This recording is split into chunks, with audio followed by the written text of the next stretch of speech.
amo to no ang ginlubong bagulang or ginmisan bagulang diri sa may Our Lady of Lourdes Parish yo. Apisar sa tama ka dalom sang baha.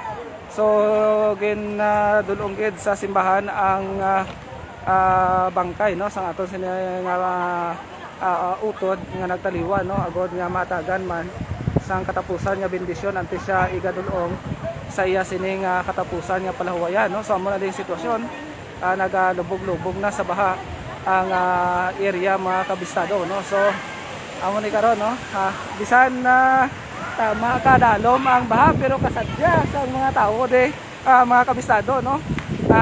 Ano man daw dagat ang palibot. So makita tani ang mga sakristan nina sang aton sa nga parokya. So amo na ang sitwasyon sa karon, hindi kita kaubog kay di bago lang kita nakatapos ka service sa Santos nga misa mga kabistado.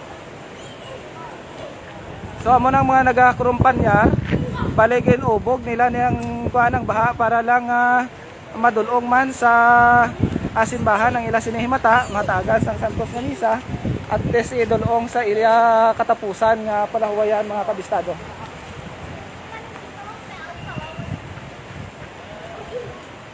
So mani ang sitwasyon sa karon nagaamat-amat pa sa gyapon taas ang tubig mga kabistado kag pangamuyot hindi na ni maglapaw diri sa aton nga ginatindugan sa simbahan kay para nga hindi ta mayawan na naman wala sa pangdagnas. Amo ni kay ang sitwasyon pirmi every time nga magsaka ang tubig baha mga kabistado. Sige mo ni so far no ang sitwasyon dire sa aton sininahamtangan. So direkta sa patrol ini si Kabistadong Vincent Villano para sa balita kag serbisyo publiko Radyo Bistado.